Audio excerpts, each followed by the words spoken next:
ye loja sente azilina tachanoonya ate singa namujubisa n'ekisussa ani mo kandi wazivuga nga loja wansuubiza naye nze ne mugamba munange kangume mu bwavu kuba bayinayo kambabulire bana mawulire abamu naddala loja bakozesa okutta emboozi eno oba eggulire lino kuba loja bingi abikoze ndowooza mubiraba nammwe njagala abaana mmwe abamawulire abantu mmwe abamawulire wesse mu kifaananyi singa muganda we yattibwa mu nzitibwa bweti essaawa ya leero nga nze gwe basasula nzite eggulire ebyo nga ggwe olwana kufuna bwenkanya naye nga ye waliyo oli kyakola kusasula abamawulire kyoga nti omuntu ali eyo yeteeke mu bigere byammwe yeteeke mu bigere byaffe nga batta muganda wo Nsamba Henry yali muna Uganda ng'omulala weewaawo yali mukubi w'amataffaali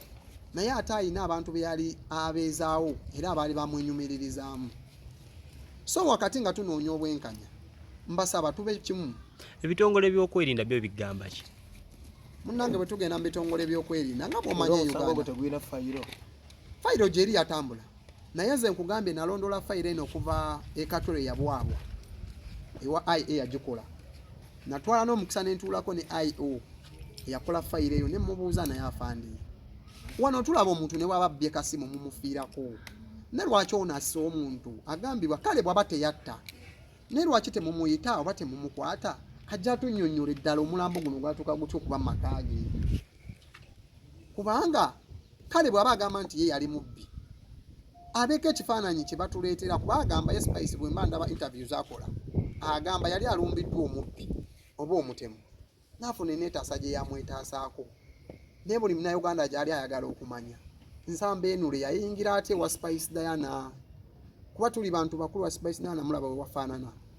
ekikomera kiriko futi nga 11 kiriko sengenge kiriko amasannyalaze Spice Diana wako oyina abasirikale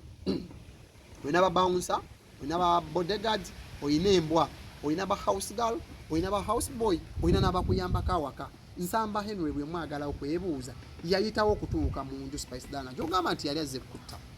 emabegawo wagamba wajjamu Makindi awo kali katini abantu bakutire mu Makindi era nga osuspectinga nti bebamu abali mu tiimu ya Roger essaawa zino obukuumi bwo buli butya okuba nti ovaayo okwogera ebigambo bwebiti nga totidde kufa nze bino mbyogera nga tuzeeyo ku kyema kindi olwo olunaku Roger lwampita okunsisinkana namba gye mbasomedde abagimanyi mugimanyi niyo muvuuka mumumanyi yampita emakindi ku Chicken Tonight we yali agala tutule ne Roger twogere ku nsonga zino wenyizo zivaamu naye bwe ntuuka emakindi abavubuka waliwo abaali bamanyi ndowooza nga bakyali ba Roger bo batandika okukola sayini zaabwe yadde nange saalinzika kuba nali ekituufu nali njagala information kuba oba onoonya obujulizi mu murder case oba oyina onnoonyeza ddala otegeera ono omuntu poliisi bwe yalema mwe ne mugamba tetwagamba poliisi bwe beegaanye okunoonyereza ffe katukole ogwaffe ffe tunoonyereze tubulye bannayuganda biki ebiri mu ki omusango guno tuuka emakindi ngeno olaba abavubuka ku Chicken Tonight nabo omuvubuka mpisa nkubira essimu alina basuulira sigino naye lwakuba ekyomukisa gwe nnina be nali ntambudde nabo nali nabagambye dda temunzigyako maaso asobola kuzisa essimu yo sika ebifaananyi ani gwe ndi naye ki ekiriwo era mbwangu nnyo we nange embeera etandise okusajjuka oli samwana chance kwogera maaso kugenda kukola byaffe emwesimatulako ye teyategeera nti nkoze eki ku lunaku lwe lumu era ne baddamu ne bankubira ne bampita emunyonyo olwo lwembanyumiza bwe nafuna ttiimu eyalimu ne security nengenda ne meetinga Roger nga ndi mugumu nga sina nakintidde nakati ntambula naye nze simanyi era nkugamba Roger ne Spice kuba nabalabye mulina interview gye mwakoze nga mulina ono omuwala gwe mwasibye omusango gwe muvunaana mbwe simanyanga yaboogeddeko olw'ekivulumbu tekyanyuma nga tegee mazima kubanga Roger ne Spice namwe mukimanyi ekivulu kyammwe ekiri ku mimwa gy'Abannayuganda tekyanyumye ekivulu nga tukivuddeko kuba tujja kigenda mu nnyo bw'olaba basiba ow'ekivulu gwe tubagenda kutta busi nkugambye bino mbize mbibagamba Roger mbigambire kati gino emyezi giri 8 oli waddembe okusindika abatemu banzite oli waddembe okujja n'ompamba kuba wabinsuubiza n'ongamba ne mu security ya Uganda oginamu omukono oli waddembe okujja n'onkola kyokola ki naye kino nkikulayirira Roja ne Spice Diana ne munaba munzise ne muggulu mujja kunsangayo ne bwe tuli ku line nga tugenda laba Katonda nja kuva mu line ngende ngambe Katonda Spice Diana ekikolwa kye wakola ku nsi ne manager wo Roja kati obona buyinza okuba obusungu kati mwe nga family mwandyagadde kati abantu ngabo baba bakwetonda ne bajja oba mu kamera mwagala betondere mwagala bo baba bakwetonda betonde bati Spice Diana njagala aveeyo ekisooka asooka abuulire eggwanga kyekyali ewuwe ku byogerebwa era bw'aba wakwetonda yeetonda ku ki kuba agamba tabimanyi bw'aba wakwetonda yeetonda ku ki Spice Diana nze mwabogera nange nze nalabako nafuna omukisa nendabako katambi akaaliwo ng'ono omwana bamunyega Roja akayina atambula nako ku simu openi wakandage munyonyo kalina simanyi lwaki oba jogo nabaki eryo kyesimanyi oba Roja gwani ng'oswala n'otwala obudde n'okwata biki ebiriwo ng'omuntu ava mu bulamu bw'ensi eno lwaki akatambi ako tokawa ggwanga kale bw'obaako tosobola kukata lwaki totuwa kamera zo bye zaakwata ng'omwana ono ayingira kiki walaba mu katambi akatambi kali bw'oba okeetegereza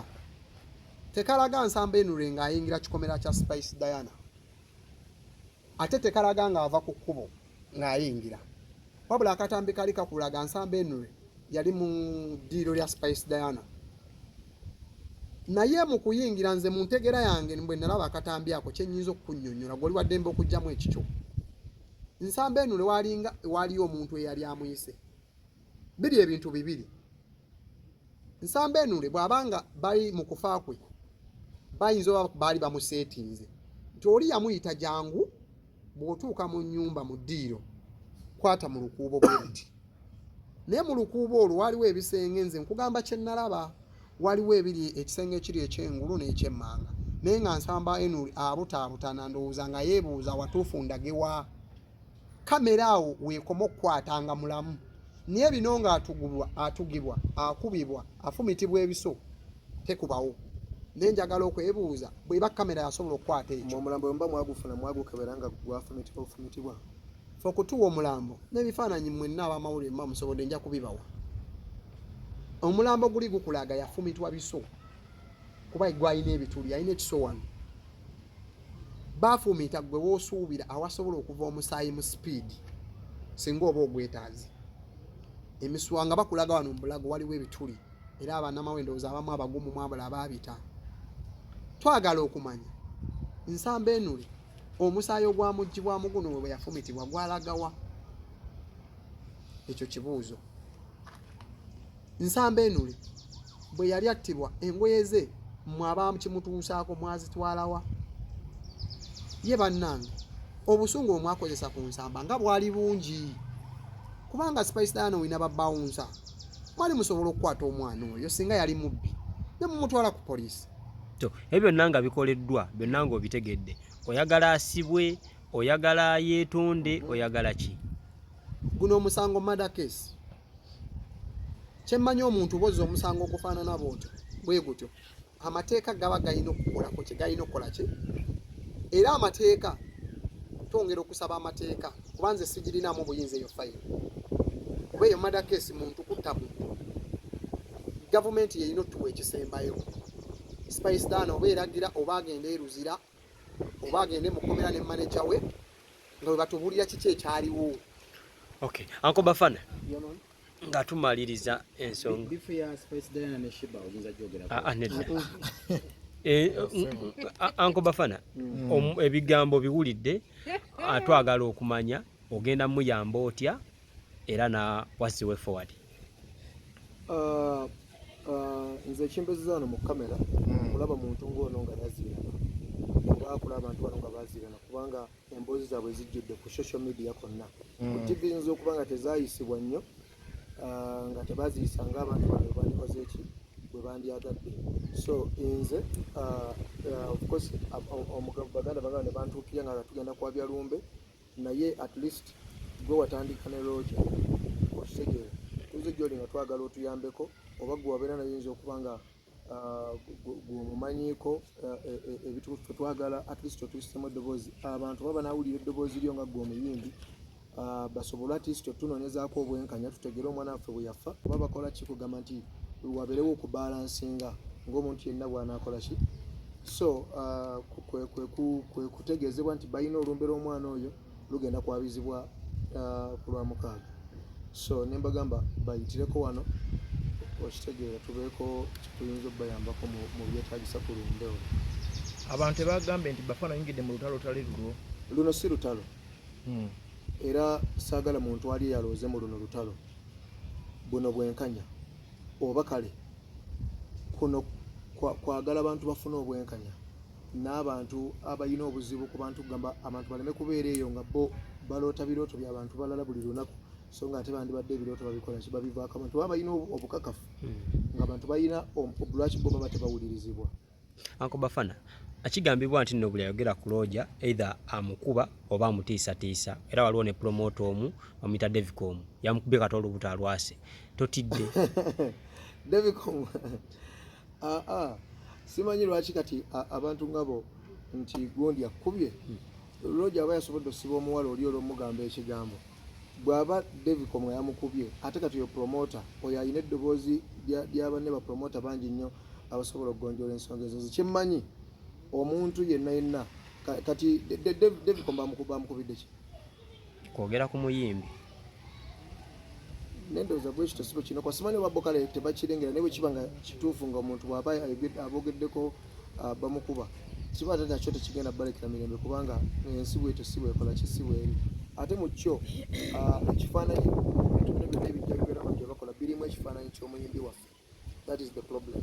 Nti byandibadde byo bikolebwa nga bantu bonna babikola naye nebiba nga tebitambuliramu ki kubanga eri famire y'emu bano baba bakoze ekintu okitegeera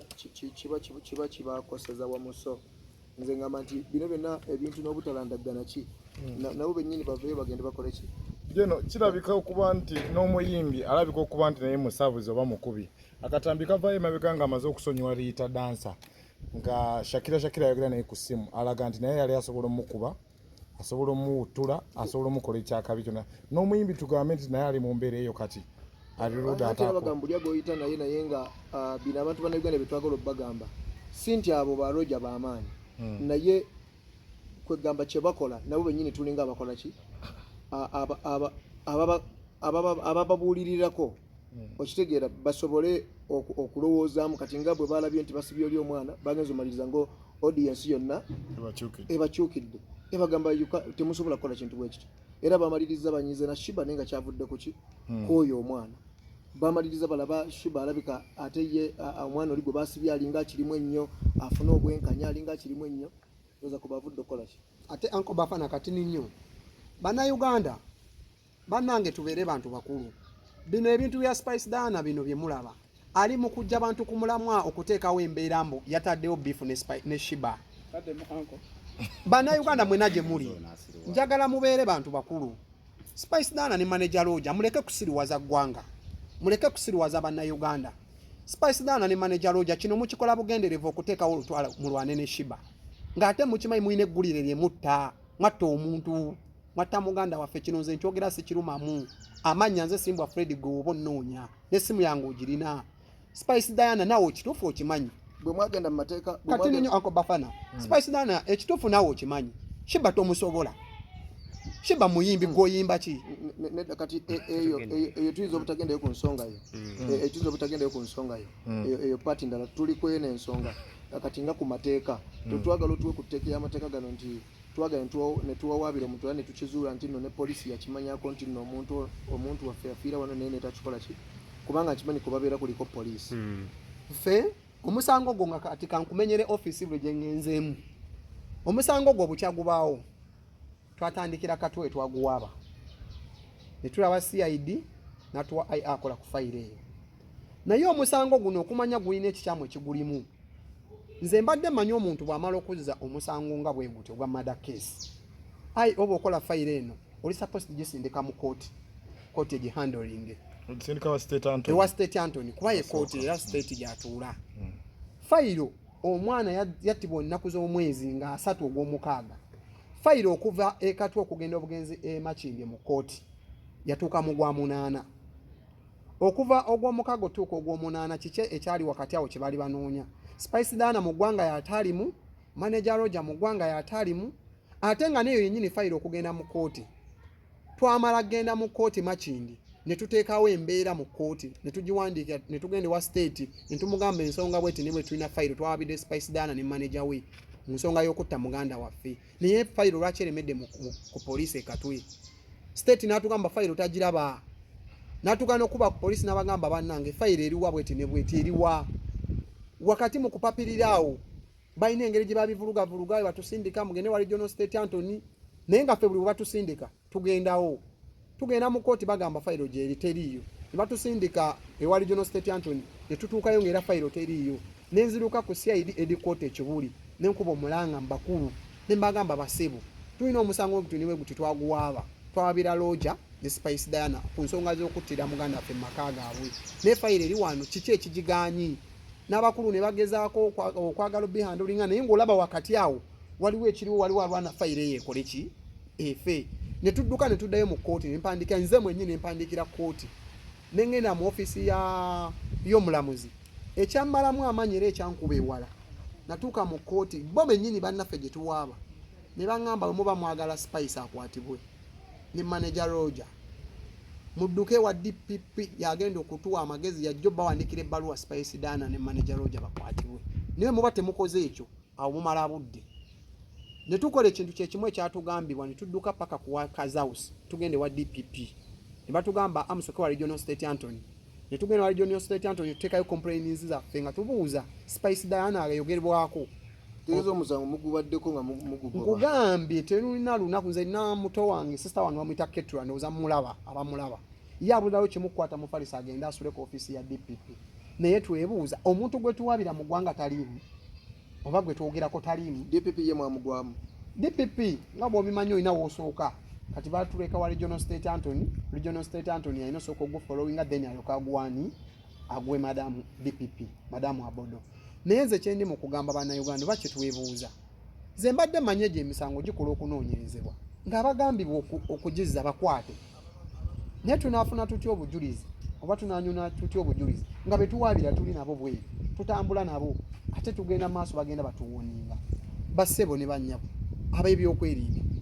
mwagala naffe tusooke kuttibwa fayiro lwenaakolebwako. President Museveni nze nyongera buli lwenzija by'oli okulaajana. Eddoboozi koola lya bannayuganda aboolaba be balina amaanyi agasinga poliisi. Poliisi bw'ogikoowoola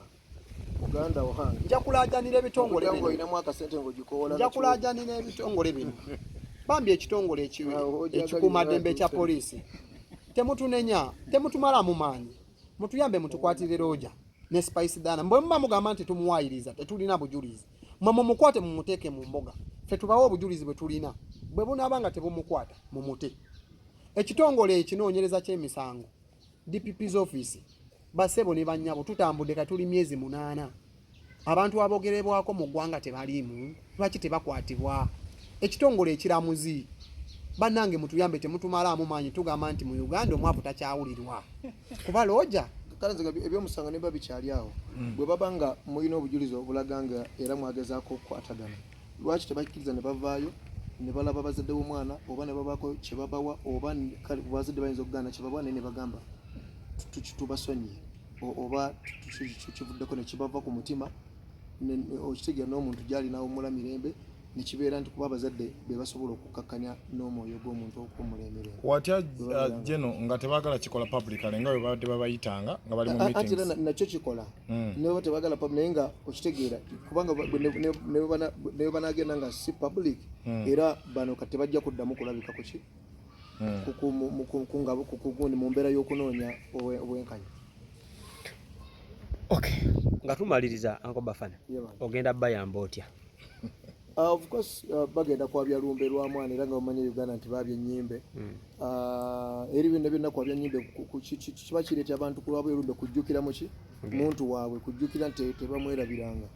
So kati nga bwe kiri ate nti baalimu okunyulwa ate ndimu kuyimba ate gundi yaabwe eri ku mbeera ate baloja mikwano gyaffe ate eri mu mbeera so bagenda bafuna abantu bamanyi ndowooza nti okitegeera bakoze balabo bakusobola okukola ki. So nze ono mukulu yankubiteko nanga kale kutuuka tulabe oba tukola t-shirts ezo n'obuntu byonna ebirala bye tusobolako ebitonotono okusobola okuba nga okitegeera tubayambako basobole okuba kale nga bayita mu nnaku eyo gye balimu. Mukulu Bafana, oba okukwata dansawo Rita kye kikuleetedde okuyamba ku family? Byonna bigatte wamu kubanga Roger yakwata omwana oyo nga yagenda nga tugenda ku presentinga ku kivulu kyange kya carnival eyakaggwa, so yamukwata agenda na ku show preparinga bantu be kwetegeka, ne bamukwata mu ngeri etategerekeka nga bine byagundi ava wa mama we adda ku show ne bamuyoola. So kati mu mbeera bwetyo nga bo we bayina obusungu obwo obutasooka kulowooza nti naye abantu bangi bavuddeyo ne boogera ku kye twakoze, kubanga buli ffe tuli bayimbi buli kye tukola tuba twagala tukiteeke mu audience era tukikolera audience bweba tenyumiddwa yaddembe ogamba nti tetukoze eki tetunyumiddwa kubanga eba yasasudde ssente zaayo. So kati gwe batolina kitwala bwotyo oba olina gwe kwekkirizamu kugana nekye wakoze nti nze kye nakoze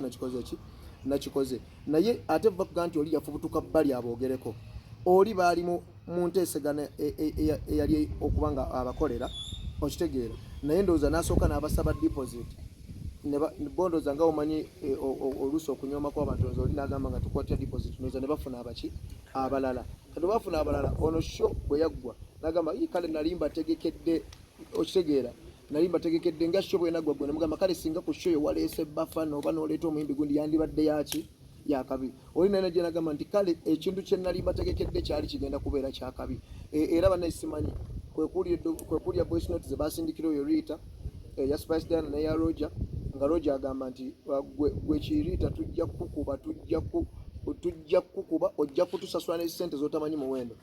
bw'oba tovudde ku brandi yaffe eyo. Eno si brandi si eziri ez'aba Bafana gye mwakola kijjukira Roger abo bonna abaana bonna baava mu Magic Town baava mu kibiina kyange. So neŋŋamba ono gayi kyogamba nti ne bw'aba anyumya nga ffe nga nze Roger nwanisiriza ebbanga ne muwa emyaka kati giweze ng'ena okitegeera, naye nga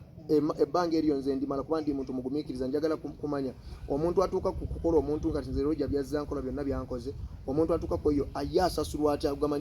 njagala ndabe Katonda omuntu oyo aba akola ki, gamba kiba kitya mu nsi, gamba nze mu nsi njagala okuvaamuko nga ndabyeko ku mazima nga bono gamba nti gundi namulabira ddala nga nziba naye njagala ndaba omuntu oyo ddala gwe nalaba nga nziba kyesinga omuntu akonze naye mba simukubye nga sina kye mmukoze kyenza ye Katonda bwe ndaba omuntu ng'oyo nga ye just ayina akola ki baba bebitwatano kuggwamu amaanyi n'ogamba oba Mukama Katonda taliiyo okitegeera kubanga olabira dda nti omuntu oyo ekintu kyakola nga gwe tokimukolangako ate akola ki, because abantu abo balukujjukujju asobola n'okubeera bwe nakogeddeko kyagamba abo tubasobola tugenda genda nti ffe byonna ebisinga tubikola ng'oluusi tukwata abantu bujega okitegeera, oluusi ng'ofuna experience mu kuyiga abantu bali batya, abantu bali biki, kubanga research ezo zitwetya n'okuyimba abantu nti abo be bantu baffe akuwaanira wano n'avulugira eyo. Kati abakyali baffe amanyi okukubira essimu n'akola kino mwana ate twagala tuwandiikireyo akayimba twagala okole booti okitegeera, ate ne bamaliriza nga ate omaze obbakolera ekintu ate najja olina kubira essimu naga mwana muyimbi munna akwogerako kino akugamba bo baliwo okukyankalanya bayimbi. Abayimbi abo mulaba nti tebakwatagana, abayimbi abo bakwatagana naye ekitiibwa ky'okuba nga tetukwatagana eri abantu abali mu industry abatwetera oli najja n'agamba ono nti omanye kiriwo gravity nti mwana kati nze Roger ali antabula ne gravity okitegeera nga ayinza okusindika voices ziraga nti gravity wambwa nnyo akwogerako bino ate n'akulaga nti nate nawagamba gravity wambwa nnyo ayinza okusindika bino ebintu kugamba nti ey'example yokoke yange nga ne gravity oba n'abayimbi abalala biseera yembeere y'abantu abo abali omwo munda bamenya industry ne baleeta abayimbi ajja n'agamba kino n'agamba oli kati mwe ne mwesanga nga omuntu omu yaliko obuzibu lwaki temukwatagana nga yaliko kajiko nattabula. So mu mbeera eyo ebintu ebisinga byonna tuba tuyisa amaloboozi gaffe gano ebiseera ebisinga ne bw'oba tozze mu kufuna kuyisawo ddoboozi lyo at least lisigale nga ne bw'aba mwana we asobola okitegeera nti oba waliwo omuntu eyali akulemesezaako okulaba enjuba oba omuntu yakokota omugongo gwe oba omuntu yakulemesa obulamu omuntu yafuuka sitaani mu bulamu bwo bakimanye nti yaliyo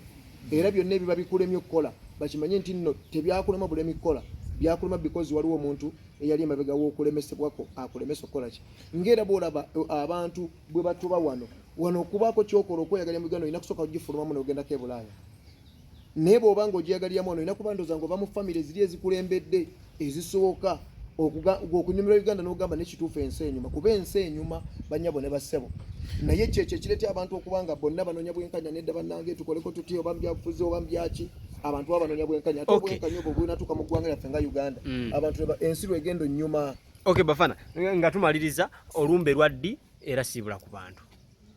nga tetunaba kusinabata bate bannayuganda mwena gye muli mbasaba muveeyo tulwanyise ebikolwa ebikyamu webite mu nsi yaffe muleke kubiraba ne musirika abayimbi naawe ng'omanyi kino kibi okivumirira wadde oli muyimbi munno baako ettafaali lyoteekawo olaga nti kibi. olumbe lwaddi lwa mukaaga wa bonnamwaya tweyanziza